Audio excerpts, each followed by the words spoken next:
Ladies and gentlemen, you've just been wounded, and I think it's time to bring down the man responsible, the men responsible and the woman.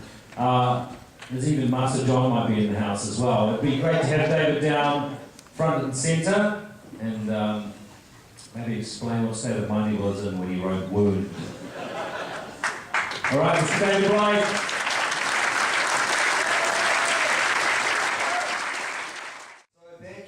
Sitting through it. Any questions? Don't all ask at once. I'd like to ask them just the genesis of Wound and where you came from. You've been teaching, you've done documentaries.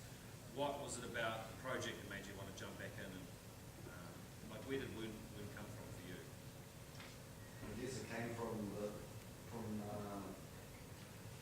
frustration I had with the fact that I couldn't get any of the projects that I've been working on for years through the film commission, and I realised that I had to give myself permission to make a film. So that's better, isn't it?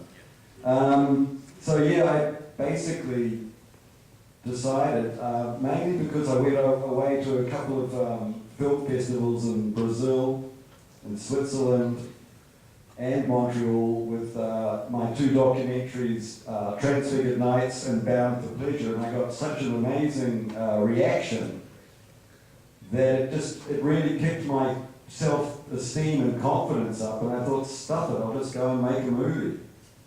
And I had a couple of very dear friends, Kim Smith, who's here tonight, up the back there, or up in the middle. Thank you, Kim. And my dear friend Mary Tarkus in Canada, a great fan, she put the first money up. So it's a Canadian-New Zealand co-production.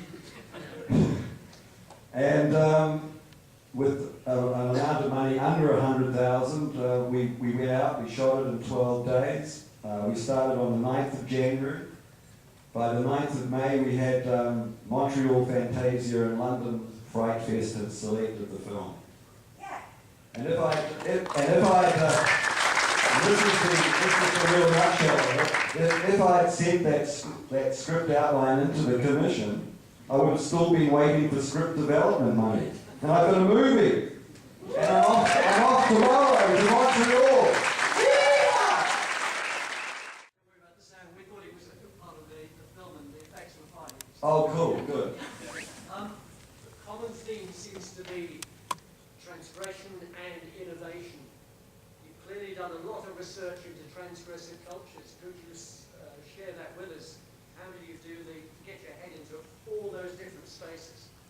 Well, again, it was those documentaries, Bound for Pleasure, which was about 6 Auckland dominatrixes, and Mistress Sandy plays Mistress Ruth, who's up in the middle there. Thank you, Mistress Sandy.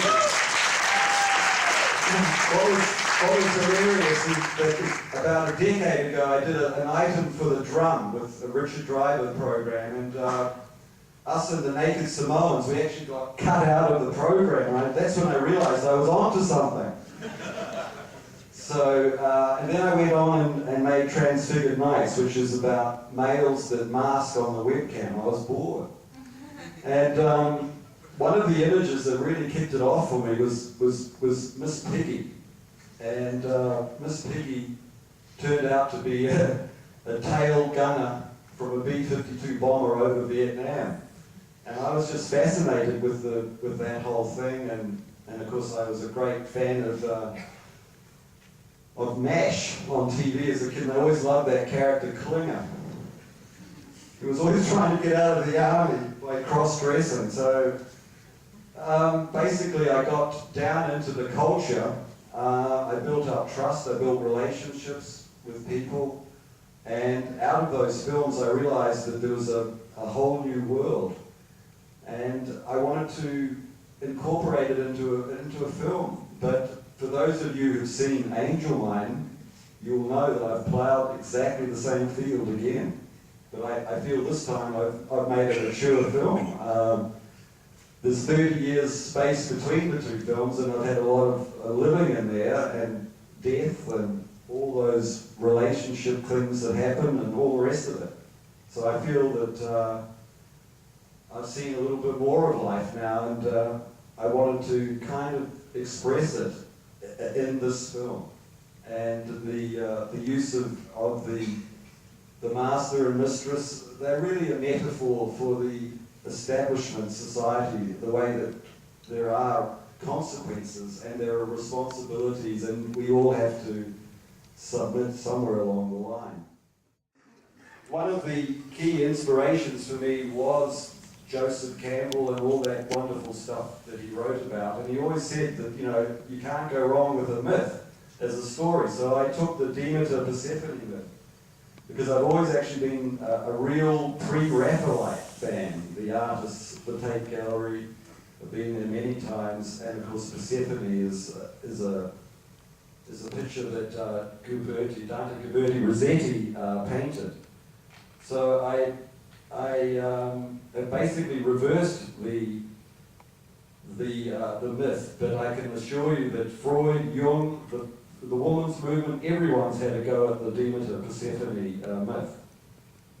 And yes, I did want to get into the psychology, and I can tell you that all the incidents in the film, I've just taken them either from psychiatry books, or in the case of the castration, that was straight out of the New York Times. And what brought it to my attention was that the judge commented that he felt the woman needed therapy. So where can you go from there? So, and I also really am a big fan of the cinema of unconscious, and that's, you know, the filmmaker that I really admire the most is Louis Buñuel. And it was The Street Charm of the Bourgeoisie as a 16, 17-year-old at Auckland's Lido that, you know, changed my life. I went in a kid, I came out determined to be a filmmaker. Another film I saw at the Auckland Film Festival many years ago was El Topo, the Jodorowsky picture, and I said to the person I was with, I'm going to meet that guy. And I did. I found him in Paris in a tarot shop, Arcane 22 it was called, and basically he took me out and read the Notre Dame windows for me like tarot cards. He ended up doing his little psychotherapy number on me, which is where he basically gets people to be all the members of your family, your mother, your father, their brothers and sisters, their grandparents, and then he shows you the things that are coming down the line in your family, which you've got no control over. And of course, you'll notice in the final carriage scene, Richard von Stirner's poem, which in a way is the nutshell of the film. Because when there is abuse in the family, there are issues that go on for generations from it. And that was sort of a point that I wanted to make.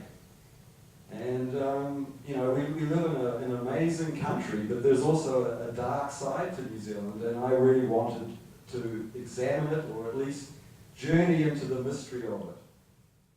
Putting sexuality and BDSM imagery into a horror movie is always sort of a dodgy thing to do, combining like sex and violence.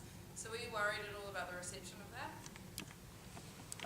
Yeah, I was concerned, but I really thought that I was very sensitive to the various issues, and no one's got up screaming drunken from this screening, which was the first screening, so I guess that's a good sign.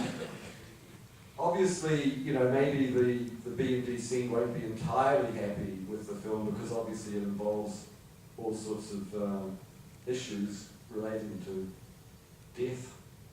But I'm using the B&D scene in a metaphorical way, if you like, a symbolic way. So I'm confident that the people in that world will not be upset with the film. We had very few resources, and in fact I've got a wonderful story to tell. On the 23rd of December, I lost the leading lady that we'd actually cast, and I really didn't know what to do, because I had a very concise plan. We were going to start on the 9th of January, and I spoke with Takaya Berry, who plays Tanya, and she said, oh, look, I've got this friend who I do Meisner with. You've got to meet her, you've got to meet her. and she'd actually already flown to Wellington to be with her parents for Christmas, and she got on a plane, came up on the 23rd, it was the 24th of December. We met, the moment I saw Kate, I just realised that she was perfect for this role. And wow, what a fantastic performance from Kate.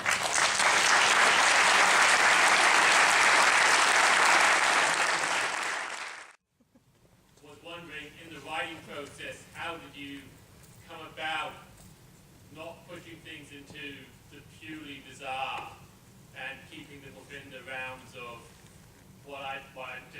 my personal experience, what I found was really easy to understand.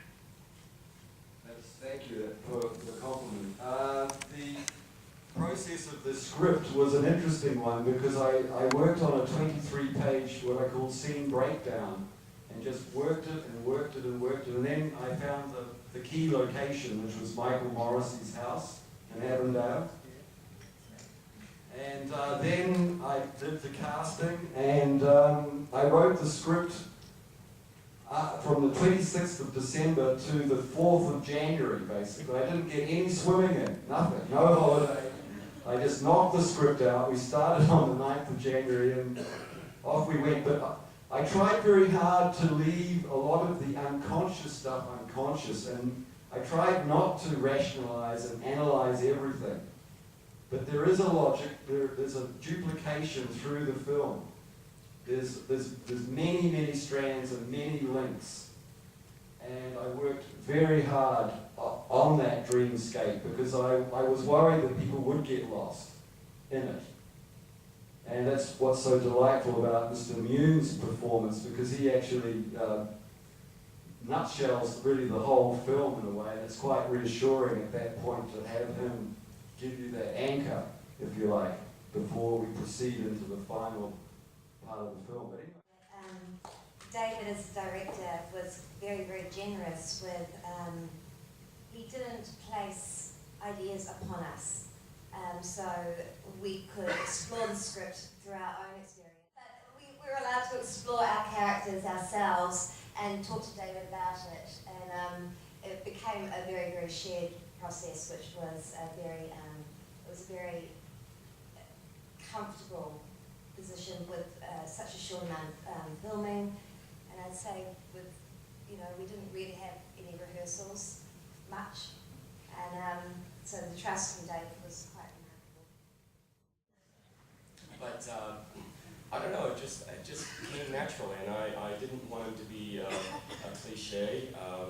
The whole thing with the suit, I mean, I didn't want him to be a stereotype. People who don't know anything about the scene, would probably automatically think leather and chains and that sort of thing. And I said, no, David, let's do something totally different. How about a suit? Something came to me, and I said, this is what I'm doing, and David liked it, and that's what you see.